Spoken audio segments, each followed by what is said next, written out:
ठीक है, छत के ऊपर नहीं बैठेंगे, सही है, ताकि आप भी, आपका सफर भी महफूज रहे और पीछे से जो आने वाली गाड़ी है, रोड यूजर जो है, जो रोड को इस्तेमाल कर रहा है, वो भी किसी हादसे का शिकार ना हो, सही है। अभी आपको इसको छोटा सा फाइन दूंगा, तो आपने वो फाइन लेना है और वो सामने निजी पैसे की दुकान है, वहां पे जमा करना है और आपने आइंदा ये काम नहीं करना है।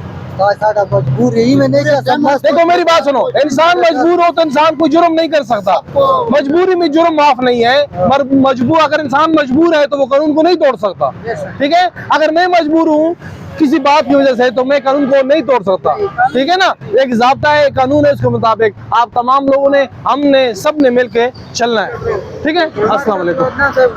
ठीक है, ठीक है, किसी की सीट नहीं आप सीट से 2 दिन पहले चला जा मैं ना, आपको सीट, हेलो, और भी अगर मैं आज ही जाना है। आप मेरी बात सुने, आपको सीट हम करके देते हैं, ठीक है। अभी आप इधर साइड पे हो जाए ना, आपको इधर साइड पे हो जाए, आप आ जाओ भाई, इसका लिखे फाइन लिखे, बैठ जाओ पीछे।